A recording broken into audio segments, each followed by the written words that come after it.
Salatullah salamullah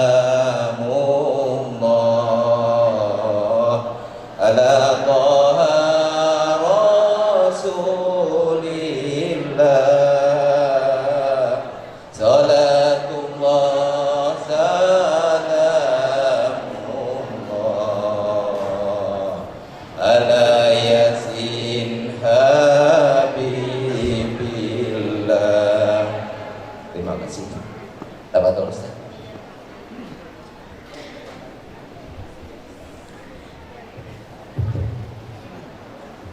Bismillahirrahmanirrahim. Assalamualaikum warahmatullahi wabarakatuh.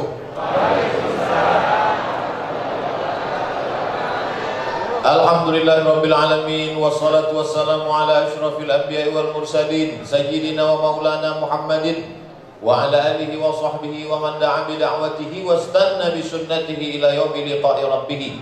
Rabbi shrah li sadri wa yassir li amri wahlul 'uqdatam min lisani yafqahu qawli. Para kiai, alim ulama, tuan-tuan guru, hadirin hadirat, muslimin muslimat, insyaallah semuanya dimuliakan Allah Subhanahu wa taala. Kira-kira apalah yang cocok saya panggil bapak-bapak, ibu-ibu ini? Panggil saudara-saudari atau akhi ukhti atau my brother? Kalau laki-laki ya akhi, kalau perempuan ya ukhti. Itu bahasa Arab. Kalau orang Jawa sedulur. Sedulur laki-laki perempuan sama? Sama. Kalau orang Minang laki-laki udah, perempuan udi, uni. Itu semua adalah ungkapan saudara. Saudara itu bahasa Arabnya akhi laki-laki, ukhti perempuan, persaudaraan, ukhuwah. Itu saya sebetulnya mau menjelaskan arti judul kita malam ini, karena di situ disebutnya ukhuwah. Wawunya pakai tasdid, macam sisir di atas. Allah ada tasdid di atas. Maka yang betul itu adalah ukhuwah. Tapi huruf W mahal sekarang, maka satu aja. Ukhuwah. Lalu kemudian ukhuwah wataniyah. Waton itu kampung. Waton, kampung. Ukhuwah wataniyah, saudara sekampung. Sama-sama orang Batam. Ustaz Somad itu orang mana? Orang Batam. Oh, sekampung sama kami. Kalau sudah sama-sama orang Batam, tidak lagi dilihat agamanya apa, tak dilihat lagi sukunya apa, yang penting sama-sama orang. Oh, tak ada yang ngaku orang Batam. Lahir di Batam, besar di Batam, sekolah di Batam, kerja di Batam, cari makan di Batam, berarti dia orang Batam. Maka bersaudara gara-gara satu tempat itu disebut dengan ukhuwah wataniyah. Nah, saya mau disuruh jelaskan melalui baliho ini. Ada tak dalam Islam itu mengajarkan ukhuwah wataniyah? Ini kalau yang ada di dalam masjid ini semuanya ukhuwah apa namanya? Ukhuwah Islamiyah. Sama-sama Islam. Asyhadu an la ilaha illallah, asyhadu anna Muhammadan Rasulullah. Nah, semua yang mengucapkan asyhadu an la ilaha illallah, asyhadu anna Muhammadan Rasulullah, Islam sudah. Andai ada tak Islam tadi masuk, dia mengendap-endap, mau pura-pura pakai peci, pakai jilbab, pakai sarung, tapi tak bersunat misalnya. Maka begitu diikutinya asyhadu an la ilaha illallah wa asyhadu anna Muhammadar Rasulullah, maka dia langsung jadi Islam. Maka dia dengan saya bersaudara, sama-sama Islam. Tak usah dikaji lagi. Nah, yang mau diminta jelaskan sama saya, bukan bersaudara karena sama-sama Islam, tapi bersaudara sama-sama satu daerah. Kalau sekarang orang menyebutnya tidak satu daerah, tapi satu negara. Saya dengan kawan saya kemarin, Profesor Dr. Izhar, beberapa hari yang lalu streaming, dia dari Kuala Lumpur. Saya dengan dia itu beda. Dia orang Malaysia, saya orang Indonesia. maka berarti dia bukan ukhuwah wataniyah, karena beda paspor, beda pendapatan, beda tempat tinggal, beda tempat hidup, tapi kami sama-sama asyhadu an la ilaha illallah wa asyhadu anna muhammadan rasulullah. Besok datang turis bule ke Batam, rambutnya pirang, matanya biru, kulitnya putih, beda-beda sedikit lah macam saya. Datang dia ke Batam, itu kira-kira ukhuwah apa namanya itu? Ukhuwah Islamiyah sama dia? Tidak, dia tak Islam. Ukhuwah wataniyah sama dia? Tidak, dia bukan orang Indonesia. Lalu ukhuwah apa namanya? Ukhuwah insaniyah, sama-sama manusia dia. Maka kita wajib menghormati. Begitulah Islam membagi persaudaraan ini. Jadi nanti kalau ada saya katakan ini saudara saya, saudara yang dimaksud level berapa Pak Ustaz? Ukhuwah Islamiyah, ukhuwah wataniyah, atau ukhuwah insaniyah? Yang paham mengangguk, yang tak paham pura-pura paham aja. Kalau sama-sama Islam, ukhuwah Islamiyah. Sama-sama satu negara, satu kampung halaman, ukhuwah wataniyah. Sama-sama manusia, anak cucu keturunan Adam, ukhuwah insaniyah. Tapi ini istilah, jangan dijadikan nama anak pula. Ini ada ibu ini hamil, balik dari sini anak pertama ukhuwah Islamiyah, anak kedua ukhuwah wataniyah, anak ketiga ukhuwah insaniyah. Bagus juga biar mudah niatnya. Kenapa nama kau ini? Kebetulan waktu makku hamil dulu Ustaz Somad pas datang. Ini bagus. Bapak Ibu yang dimuliakan Allah Subhanahu wa taala. Bagaimana Islam mengajarkan ukhuwah wataniyah ini? Pindahlah Nabi Muhammad SAW di Madinah. Di kota Al-Madinah Al-Munawwarah itu ada orang Yahudi. Yahudi Bani Nadir, Yahudi Bani Quraizah, Yahudi Bani Qainuqah. Ini jangan-jangan di atasnya ada orang Yahudi. Ribut betul. Jadi di Madinah itu ada orang Yahudi. Yahudi Bani Nadir, Yahudi Bani Quraizah, Yahudi Bani Qainuqah, Yahudi Khaybar. Yahudi ini tak Islam. Yahudi ini dulu mengaku mengikut Nabi Musa alaihissalam. Yahudi ini masih satu darah dengan Nabi Muhammad SAW. Ketemunya pada Ibrahim. Ibrahim punya anak namanya Ishak. Ishak punya anak namanya Yakub. Yakub ini namanya dua, satu Yakub, satu Israel. Maka anak cucu Yakub itu disebut dengan Bani apa pula Bani Islamiyah? Bani Israel. Nabi Ibrahim punya anak namanya Ishak. Ishak punya anak namanya Yakub. Yakub ini namanya dua, satu Yakub, satu Israel. Sama macam saya, nama saya dua, satu Abdul Somad, satu lagi Uas. Satu namanya Yakub, satu lagi namanya Israel. Maka anak cucu Yakub ini disebut dengan Bani Israel. Sama Pak Ustadz, Bani Israel dengan Israel sama, cuman tulisannya yang Israel itu disebut Israel. Jangan gara-gara ini nanti antum membaca surat, buka surat Bani Israel, Bani Israel. Begitu cara membaca dengan logat, dengan dialek, dengan Arab. Nah, di mana ketemunya nasab orang Yahudi dengan nasab Nabi Muhammad sallallahu alaihi wasallam? Muhammad anak Abdullah, anak Abdul Muthalib, anak Hashim, anak Abdi Manaf, anak Qusay, sampai kepada Adnan, cucu cicit Ismail, Ismail anak Ibrahim. Itulah maka disebut dalam sholat tadi waktu kita sholat maghrib, Allahumma sholli ala sayyidina Muhammad wa ala ali Muhammad kama shallaita ala Ibrahim wa barik ala Muhammad wa ala ali Muhammad kama barakta ala Ibrahim. Kenapa Ibrahim yang disebut? Karena bertemu titik persamaan dengan Nabi Ibrahim.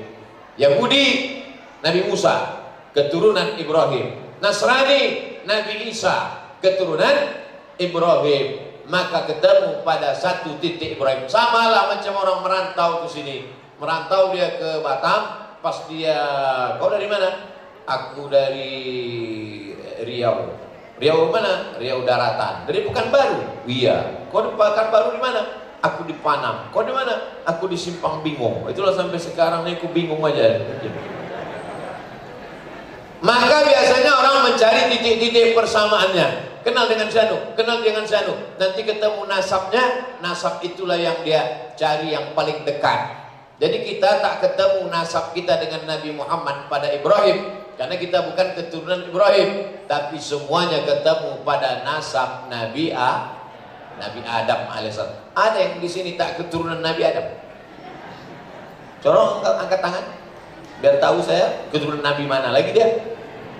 Kita semuanya bermacam suku bangsa di dunia ini ketemu pada Nabi Adam alaihissalam. Nah, saya mau menjelaskan di kota Madinah itu ada orang Islam, ada orang Yahudi, ada orang musyrik yang tak Islam. Tapi kemudian ketika datang pasukan dari kota Makkah mau menyerang, Abu Jahal, Abu Lahab mau menyerang Nabi Muhammad SAW di kota Madinah, maka semuanya bersama, tidak dilihat agamanya, semuanya menyelamatkan kota Madinah dari serangan orang yang datang dari kota Makkah. Maka hubungan orang yang ada di kota Madinah itu disebut dengan ukhuwah. Habis ke suara jelasnya. Tak usah diulang sekali lagi. Di Madinah itu ada Yahudi Bani Nadir, ada Yahudi Bani Quraidah, ada Yahudi Bani Qainuqa, ada Yahudi Khaybar, ada orang musyrik penyembah berhala, ada orang yang tak Islam, ada umat Islam, ada orang munafik, tapi mereka bersatu mempertahankan kota Madinah. Kalau datang orang dari Makkah, Abu Jahal, Abu Lahab menyerang, maka mereka tetap menjaga persatuan. Orang yang ada di Madinah berbeda agamanya, berbeda Tuhannya, berbeda akidahnya, tapi menjaga persatuan di Madinah, maka dia disebut dengan ukhuwah. Yang tahu dijawabnya watoniyah, yang tak jawab nah gitu. Kena tiga-tiga. Islamiyah, watoniyah, insaniyah. Tak kena di pangkal, kena di ujung. Nah katanya. Lah, jadilah kalau senang Ustaz juga tuh dia. Itulah yang dimaksud ini, bahwa Islam itu bukan serta-merta asal berbeda agamanya dengan engkau, halal kepalanya dipancung, potong kepalanya. Bukan begitu agama Islam. Maka apa ayat dalam Quran? Ini kan Ustaz ngasih contohnya dalam Quran ini. Kontekstualisasi. Wah, hebat dulu. Itu hebatnya orang Batam. Kalau di tempat-tempat lain pengajian itu paling marilah kita ikhlas, marilah kita tawakal, marilah kita bantu pembangunan masjid. Kalau Batam tak main judul-judul gitu. Kontekstualisasi Al-Quran. Maka dalam Quran dikatakan, la yanhakumullahu 'anil ladzina lam yuqatilukum fid din. Kalau orang yang berbeda agama dengan engkau, dia tidak memerangi kamu, walam yukhrijukum min diyarikum, tidak mengusir kamu dari kampung halaman kamu. Dua syaratnya. Pertama, dia tidak memerangi kamu. Yang kedua, tak diusirnya kamu dari kampung kamu, maka kamu balas dengan dua. Antabarruhum, buat baiklah sama mereka. Wa tuqsitu ilaihim, bersikap adillah kamu, jangan sampai tak adil hanya karena beda keyakinan. Kalau mereka tidak mengusir kamu dari Batam, mereka tidak membunuh kamu, maka kamu balas dengan dua. Berbuat baiklah kamu dan kamu bersikap adil, maka dua dibalas dua. Itulah ajaran Nabi Muhammad SAW. Maka disebutlah kedatangan Nabi Muhammad itu, wa ma arsalnaka illa rahmatan lil. Tak ada bunyi ayatnya, wa ma arsalnaka illa rahmatan lil muslimin. Tak ada. Wa ma arsalnaka illa rahmatan lil mu'minin. Tak ada. Wa ma arsalnaka rahmatan lil sahabat Uwas. Tak ada. Yang adalah diutus Allah Nabi Muhammad itu menjadi rahmat bagi semesta alam. Makanya Nabi ketika melepas pasukan, apa kata dia? Satajiduna rijalan fis sawami. Nanti kalian kalau pergi perang, kalian akan berjumpa dengan laki-laki yang tinggal di gereja. Apa maksudnya laki-laki tinggal di gereja? Dulu ada tokoh agama Kristen Ortodok tinggalnya di gereja, tak pernah keluar dari gereja. Maka la ta'ridu lahum, jangan kau ganggu mereka, kata Nabi. La taqtulu sabiyan murdi'ah, jangan bunuh anak kecil yang dalam kandungan. Wala syaikhan faniya, jangan bunuh orang tua renta.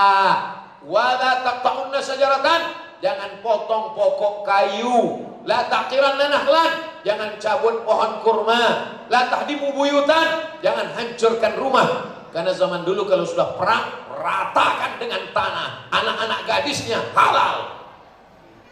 Setuju Pak? Alam, centang bininya di atas enggak gitu.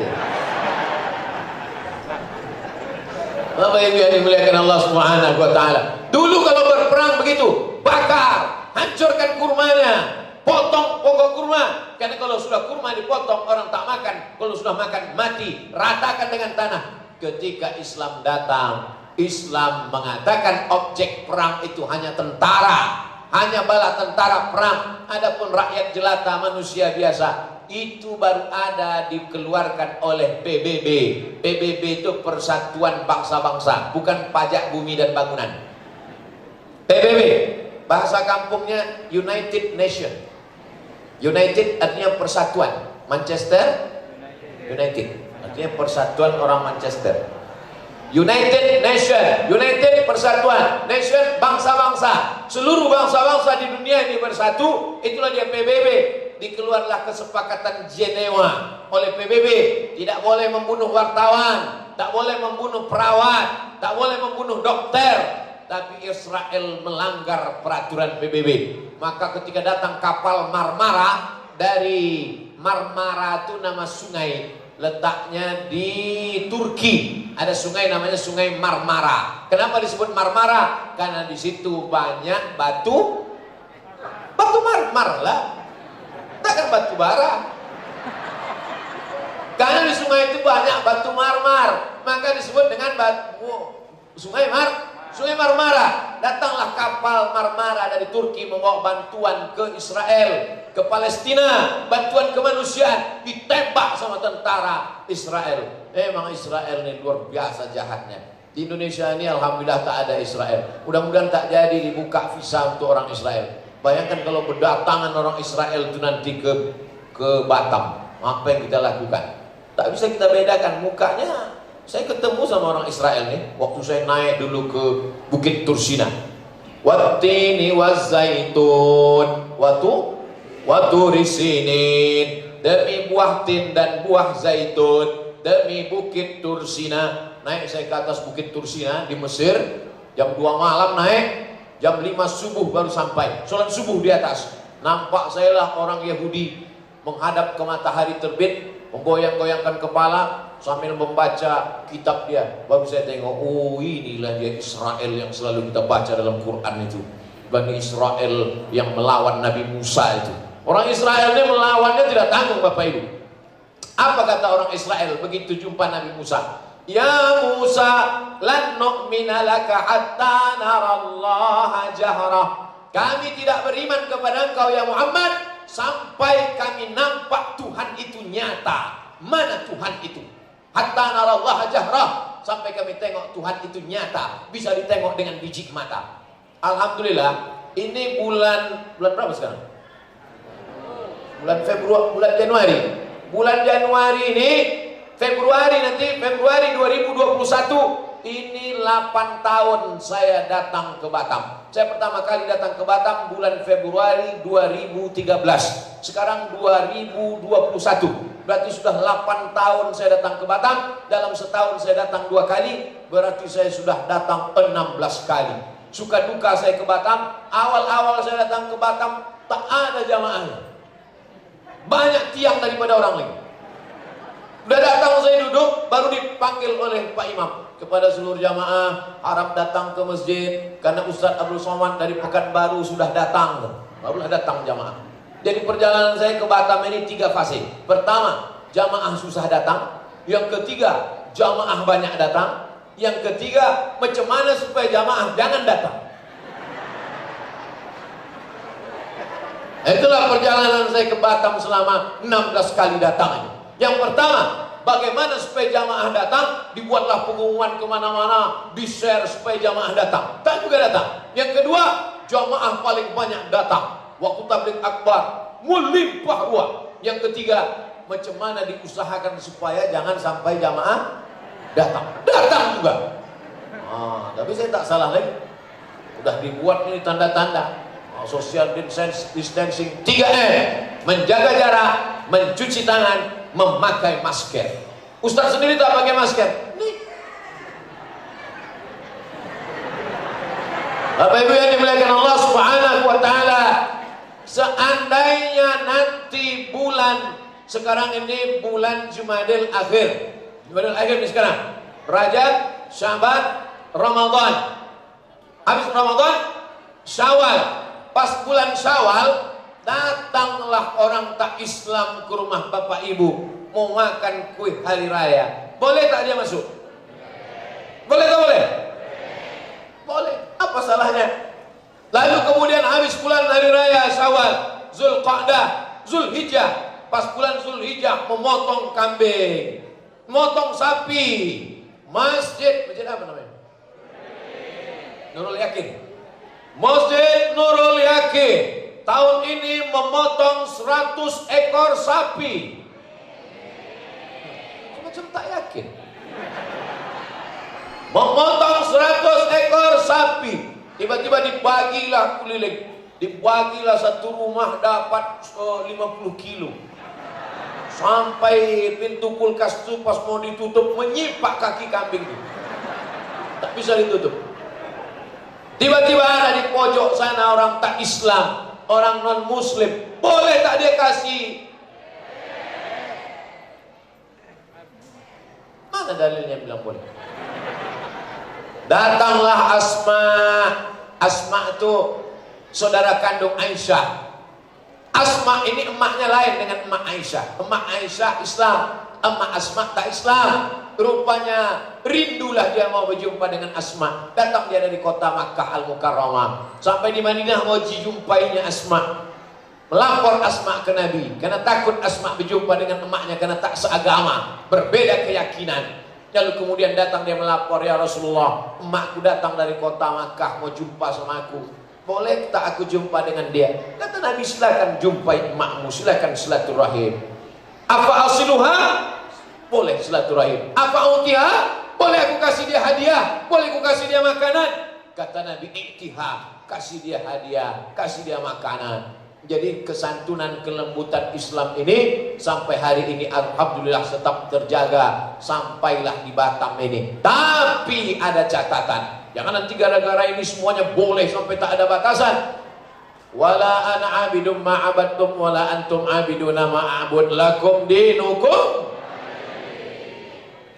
Pak, besok Bapak tolong datang acara kita bersih-bersih paret gotong royong ya Pak. Masih ada gotong royong lagi? Alhamdulillah. Pak, besok datang gotong royong ya. Mohon maaf Pak, kenapa? Saya mau ikut ibadah dengan tetangga saya. Kenapa? Ya ganti-gantian lah Pak. Tak bisa. Kan ini bukan masalah sosial. Ini bukan masalah kemanusiaan. Ini bukan masalah menjaga Batam. Ini bukan masalah menjaga Indonesia. Tapi ini masalah la ilaha illallah. Jadi masalah berbeda agama ini jangan ajarkan Abdul Somad tentang beragama. Karena Abdul Somad sudah diajarkan sejak. Jadi saya bukan teori aja ini. Saya bertetangga dengan non muslim. Ini rumah saya, ini rumah non muslim. Bertahun-tahun saya bertetangga dengan non muslim. Sampai hari ini saya tetap berkawan baik dengan tetangga-tetangga saya. Tak ada permusuhan. Yang berbeda ini adalah bahkan orang yang tidak pernah bertetangga sama sekali. Tapi dia sok, dia belum paling hebatnya.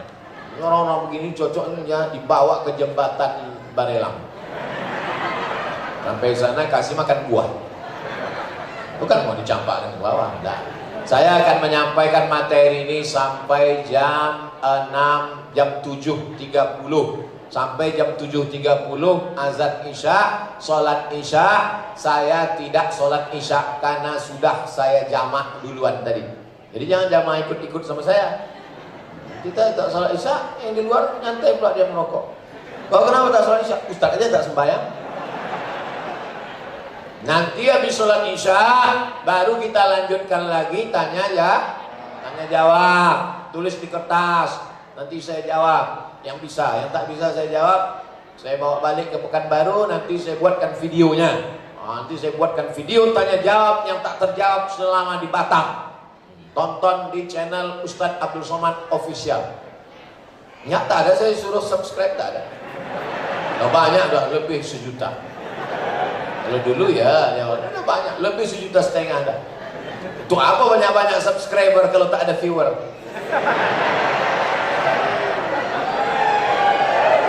Nah, jamaah yang dimuliakan Allah Subhanahu wa taala.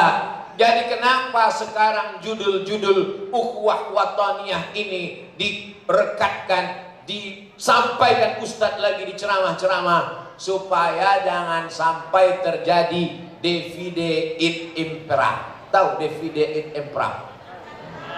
Itulah payah kalau sama orang tak pernah makan keju. Divide et impera itu artinya adu domba.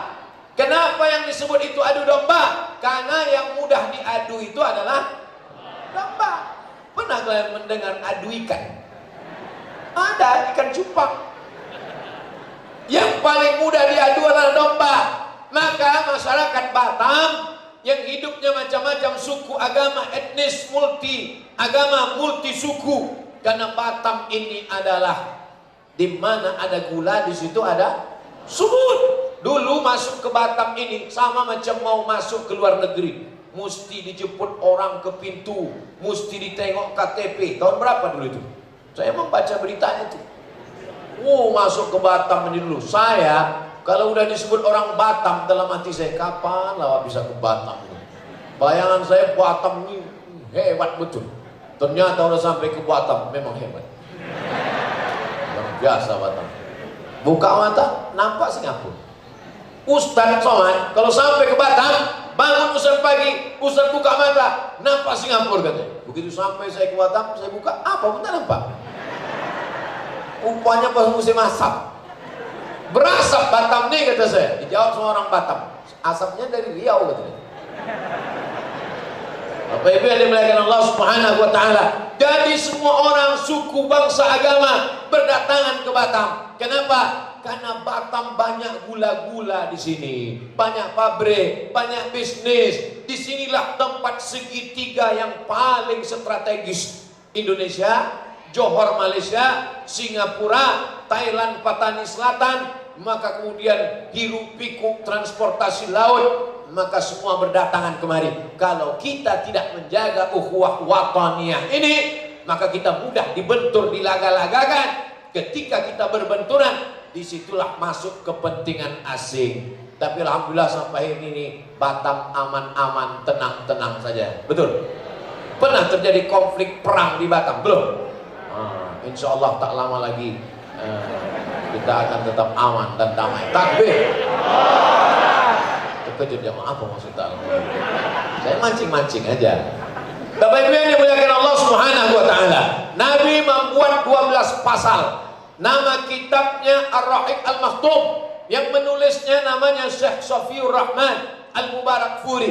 12 pasal bahwa antara orang Islam, orang non-Muslim, orang Yahudi Bani Nadir, Yahudi Bani Quraidah, Yahudi Bani Qainuqa sama-sama menjaga kota Madinah. Pasal kedua, orang Islam, orang non-Muslim, orang Yahudi Bani Nadir, Bani Quraidah, Bani Qainuqa, Bani Khaybar, kalau datang serangan dari luar, maka dia ikut menanggung biaya perang. Jadi biaya perang tidak hanya ditanggung oleh orang Islam, tapi juga oleh orang Yahudi. Pasal ketiga, orang Islam, orang tak Islam, orang Yahudi, kalau dia tinggal di kota Madinah, bersalah satu orang, maka yang salah satu itu saja, jangan ikutkan komunitasnya. Nah, ini penting. Kalau salah satu orang aja, jangan semua yang disalahkan. Ini misalnya salah satu orang, yang diikutkan bukan orangnya, sukunya. Jawa. Mengamuk satu pulau Jawa, baru kau tahu. Makassar, datang semua orang Makassar, baru kau tahu. Melayu, mengamuk semua orang Melayu. Habis, tenggelam Pulau Batam ini. Kalau sempat datang semua orang Melayu kemari, tenggelam Pulau Batam ini. Bayangkan itu.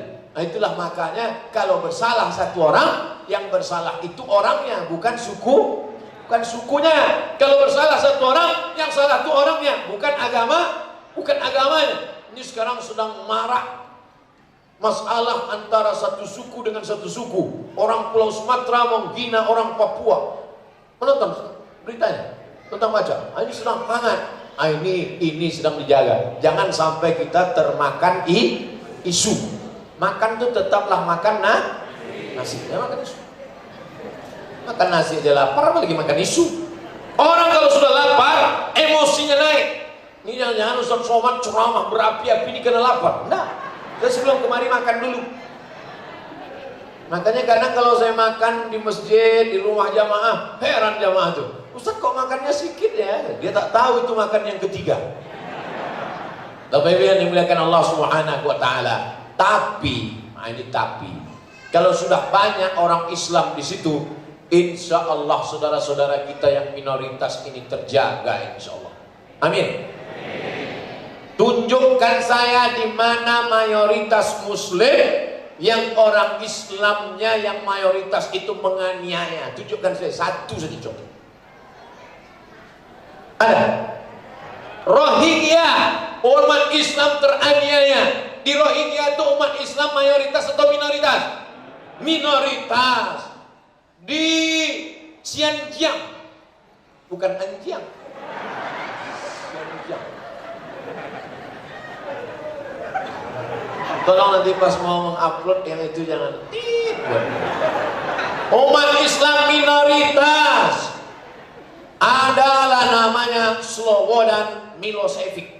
Namanya Slobodan Milosevic menghantam orang Serbia yang dibantainya orang Bosnia. Waktu itu saya kelas 6 SD tahun 1990. Ketika itu diadakan nonton bersama penggalangan. Waktu itu belum ada internet, belum ada Google, belum ada YouTube di zaman kami. Saya kalau cerita begitu ke anak-anak muda, zaman saya dulu nggak ada Google, itu penderitaan lo guys. Zaman kami zaman susah.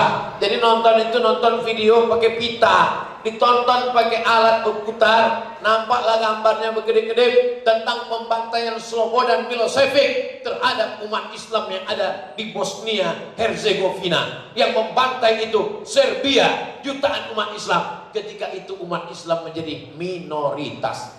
Saya bukan mau memanas-manasi mayoritas, enggak. Saya cuma mau mengatakan kalau umat Islam ramai, maka insya Allah pokok kayu tak ada satupun yang tumbang.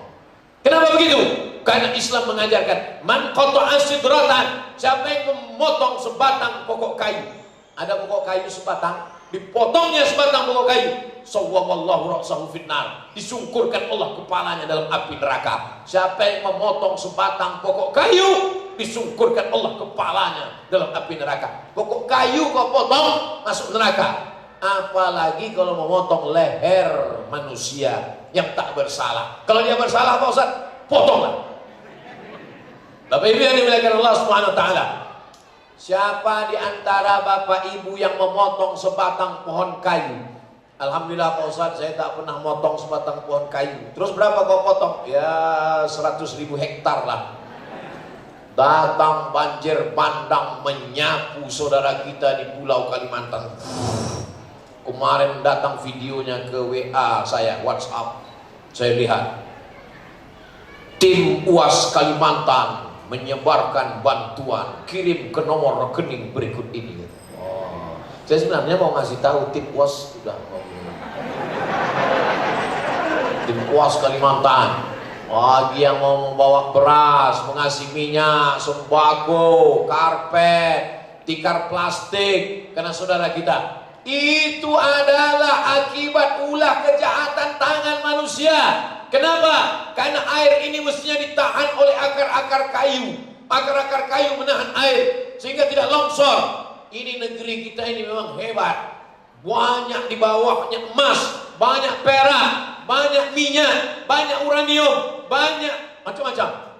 Di atasnya pula hebat, banyak pokok-pokok kayu. Tapi kalau ini ditumbang, musim panas, kepanasan, kemarau panjang, musim hujan, banjir bandang. Jadi ini ulah kesalahan manusia. Kata Allah dalam Quran, zaharal fasadu fil barri, nampak kerusakan di daratan, wal bahri, di lautan. bima kasabat aydin nas, akibat dari ulah tangan perbuatan manusia. Plastik putih itu kalau masuk ke dalam air laut bentuknya sama macam ubur-ubur. Plastik putih, plastik jernih, plastik bungkus gula, campakkan ke laut, campakkan ke sungai. Orang yang tak membuang sampah tempatnya, buang sembarangan, dicampakkan ke sungai, pergi ke laut, sampai ke tengah laut, bentuknya sama macam ubur-ubur. Tiba-tiba datang penyu yang sedang kelaparan 3 hari 3 malam belum makan. Nampaknya macam ubur-ubur, matanya pun udah kabur-kabur, akhirnya ditelannya. Lain rasanya kata dia. Viral video di Palu, buaya yang pakai rantai ban. Nonton? Tengok. Yang tak tengok angguk-anggukkan aja. Ya. Buaya, badannya besar tapi lehernya kecil karena terikat ban. Jadi siapa yang mau melepaskan ban itu, silakanlah. Pergilah kalian. Pergi dia ke tepi sungai, tak ada satu pun. Datang relawan dari Australia, tak sanggup mau melepaskan ban. Itu adanya ban di leher buaya itu kejahatan siapa itu? Ada monyet yang membuang ban itu ke sungai? Mana ada? Tapi itu yang dimuliakan Allah SWT. Makanya kata Allah, bima kasabat aydin nas, akibat dari ulah tangan perbuatan manusia. Tangan yang membuang sampah, tangan yang memotong pokok kayu, tangan yang membakar hutan gambut. Gambut itu kalau dimasukkan batu kayu ke bawah 10 meter ke bawah, makanya kalau dipadamkan dari atas, apinya tetap menyala. Makin disiram dengan air, makin berasap. Siapa yang membakar itu?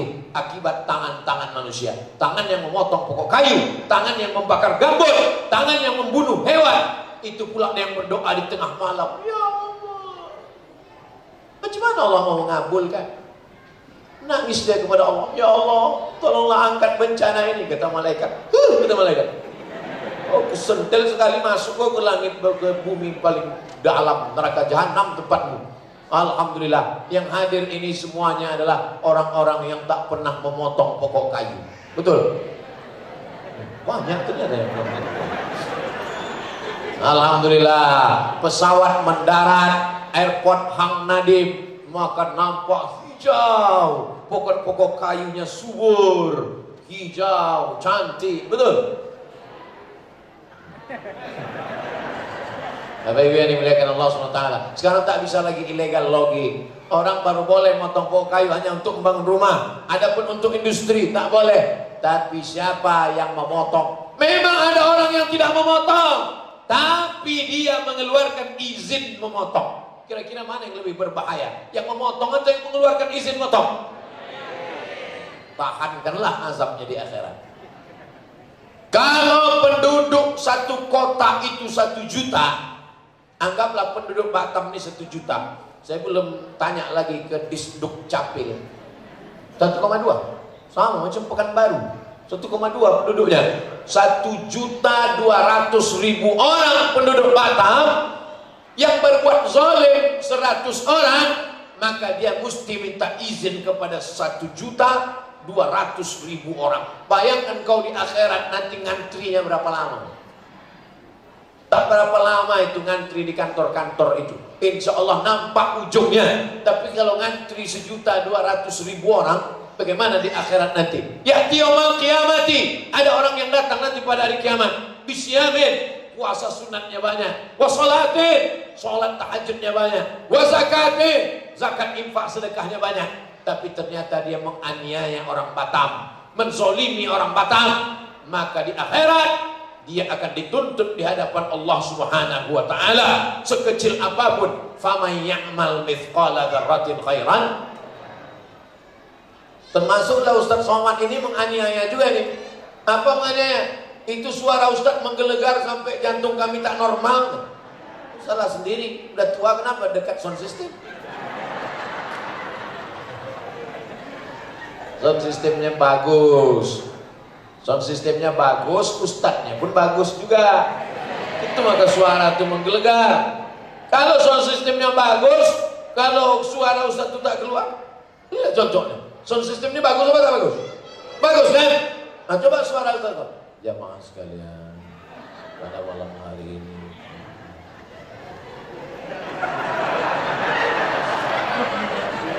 Tapi yang lebih parah, suara Ustadz tuh menggelegar, sound system tak bagus. Setengah mati bersuara, tak keluar. Tak bisa dipraktekkan di sini karena sound systemnya bagus. Tak berapa pula lah masjid ini menyewa. Apa yang dimuliakan Allah Subhanahu wa taala. Jadi ajarkan anak-anak kita ini, jangan diajarkan dia tentang bahwa kalau berbeda dengan engkau, berbeda ormas. Sekarang orang hanya sama-sama umat Islam, berbeda cara ibadah, lalu kemudian memusuhi orang lain. Padahal dalam Islam ada mazhab Hanafi, ada mazhab Maliki, ada mazhab Syafi'i, ada mazhab Hambali.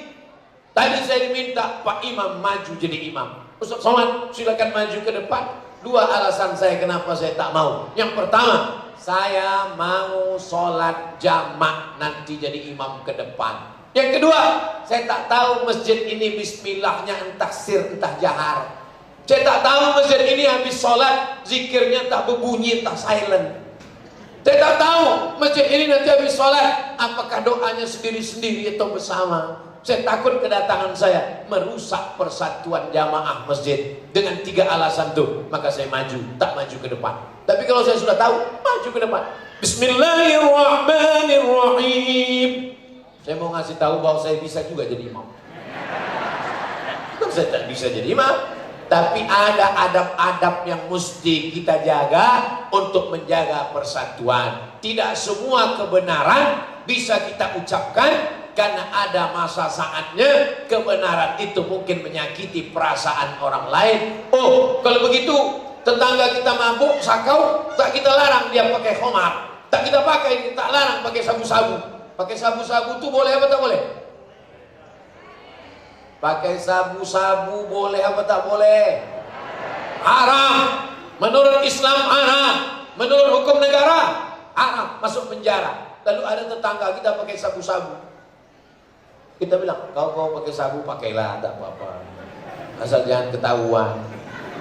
Kita bilang itu haram. Bukan karena menjaga perasaannya lalu tidak kita katakan itu haram. Qulil haqqa walau kana murran. Katakanlah kebenaran itu walaupun pahit. Jadi saya menyampaikan ini semuanya adalah yang benar-benar. Yang benar datang dari Allah, yang tak benar dari hamba Allah yang dhaif, Abdul Somad. Kira-kira yang saya sampaikan selama 1 jam ini benar atau tak benar?